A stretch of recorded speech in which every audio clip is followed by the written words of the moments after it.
टिप्पणी और केंद्र की चिंता। क्या भारत को भी अमेरिका जैसी सीमा दीवार चाहिए? आप भी सोचिए। सुप्रीम कोर्ट का ये सवाल मीडिया में भले ही सुर्खियां बटोर रहा हो, लेकिन इस पूरे मामले में एक गहरी सच्चाई छुपी है। अवैध प्रवास पर अब सिर्फ कानूनी नहीं बल्कि राष्ट्रीय सुरक्षा, संसाधनों और जनसांख्यिक संतुलन का भी सवाल बन चुका है। क्या हो रहा है ये भी आपको समझाती हूँ, इसलिए वीडियो को अंत तक देखिए।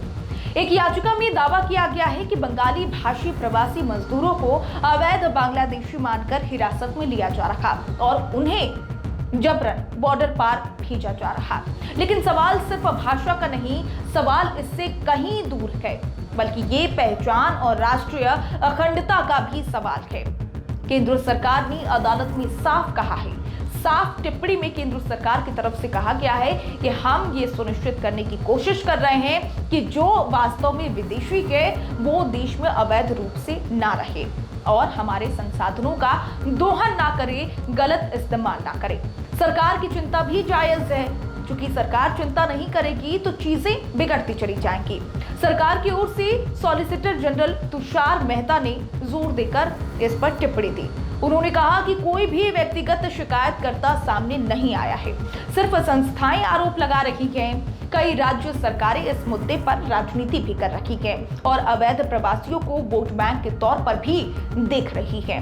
ये एक जनसंख्यायिक संकट माना जा सकता है, खासकर सीमावर्ती राज्यों में। जिन जिन राज्यों में सीमाएं आती हैं उन राज्यों में संकट माना जा रहा। उन्होंने कोर्ट को याद दिलाया कि पूरी दुनिया, खासकर यूरोप, अवैध प्रवास की समस्या से जूझ रही है। हमें इससे सबक लेना चाहिए और खुद पर ध्यान देना चाहिए।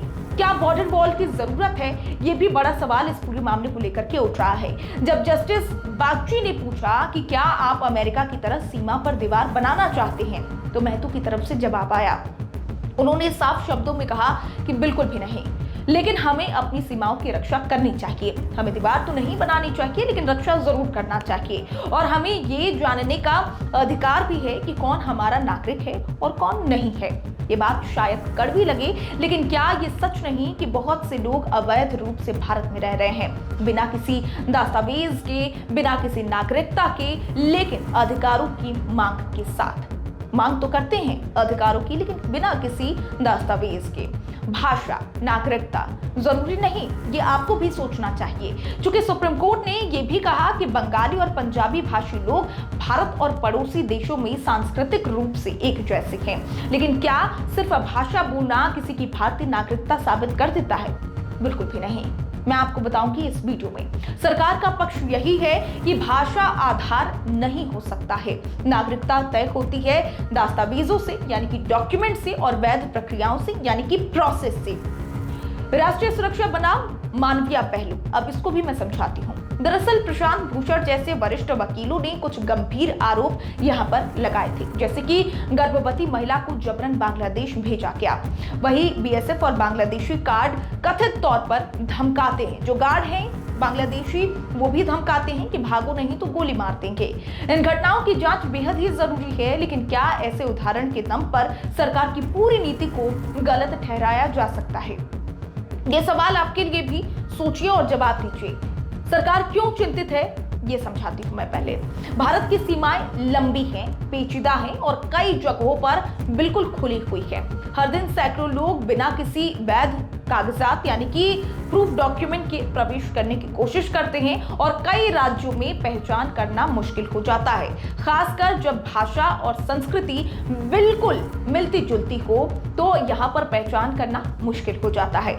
अगर कोई अवैध रूप से भारत में रह रहा है तो क्या राज्य के पास उसे बाहर निकालने का अधिकार नहीं होना चाहिए? ये भी बड़ा सवाल है। इसका क्या रास्ता है, इसका जवाब मैं दूंगी। ह्यूमन राइट्स और नेशनल सिक्योरिटी के बीच संतुलन बनाना होगा। अगर ये संतुलन नहीं बनेगा तो चीजें बिगड़ती चली जाएंगी। अवैध प्रवासियों की पहचान का एक पारदर्शी एसओपी होना चाहिए। किसी को सिर्फ भाषा या शक के आधार पर बाहर नहीं निकाला जाना चाहिए, लेकिन ये भी बहुत जरूरी है कि सत्यापन की प्रक्रिया हो और देश के कानून का पालन हो, क्योंकि अगर कानून का पालन नहीं होगा तो चीजें बहुत ज्यादा बिगड़ जाएंगी। अंत में सवाल ये भी उठता है कि क्या भारत को अपनी सीमाओं की रक्षा करने का कोई अधिकार नहीं है? क्या नागरिकता सिर्फ संवेदना या फिर भाषा से तय हो सकती है? ये भी बड़ा सवाल। सरकार की चिंता वाजिब है। सरकार जो चिंता जाहिर कर रही है वो बहुत जरूरी है, क्योंकि सुरक्षा, संसाधन और पहचान सिर्फ भावनाओं से नहीं बल्कि नीति और प्रक्रिया से चलती है। आप भी सोचिएगा। नमस्कार।